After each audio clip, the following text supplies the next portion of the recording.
We have to put all of this into context because the argument in the Oval Office is just part of the story.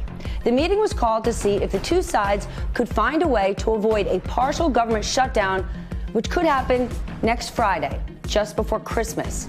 But when the president called the press into the room, he failed to realize that the Democratic leaders, Nancy Pelosi and Chuck Schumer, were not willing to play along.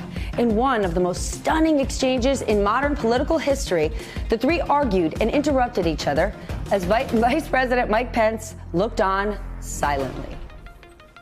The fact is, we do not have the votes in the House. Nancy, I do. And we need border security. Nancy, we'll find out. Nancy, we need border security. We urge you to take it. And if it's not good border security, I won't take it. We need border Okay. security. I think we all agree that we need border security. Yes, Is that we right? do. Good. We do. See? We get along. Everybody says we need border security, but here's the bottom line. The two see border security very differently. Democrats insist a physical wall is wasteful and expensive, and you don't need it to secure the border. The president, not the entire Republican Party, the president says the opposite. He believes that you cannot have border security without a wall, a big, beautiful one.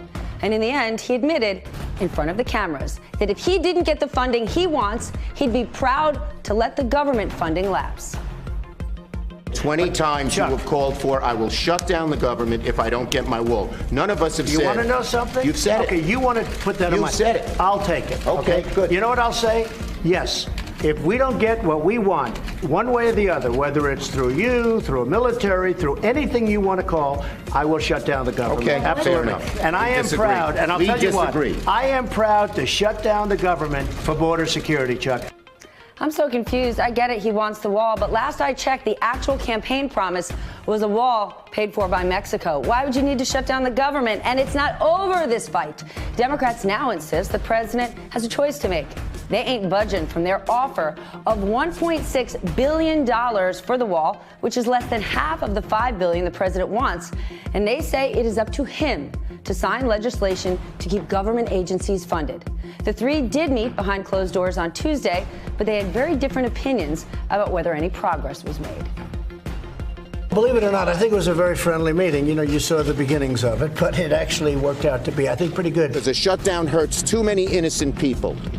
And this Trump shutdown, this temper tantrum that he seems to throw, will not get him his wall, and it'll hurt a lot of people because he will cause a shutdown. In the believe it or not, I'm going to go with not, but I'm an optimist. Remember, all of this is coming just 3 weeks before Democrats are taking over the House with Nancy Pelosi on the verge, and now she's even closer of taking over as Speaker once again. And if Tuesday was any indication, her and the president are not exactly getting off on the right foot. I also know that, you know, Nancy's in a situation where it's not easy for her to talk right now, and I understand that, and I fully understand that here. Mr. President, please don't characterize the strength that I bring to this meeting as the leader of the House Democrats who just won a big victory. Elections have consequences, Mr. President. It actually appeared quite easy for her to talk, and if it was hard, she didn't make it seem that way. She made it happen. Later, Nancy Pelosi told fellow Democrats that the president's commitment to the wall is, quote, like a manhood thing for him. Ouch. As if manhood could ever be associated with him. She also compared arguing with Trump to fighting with a skunk.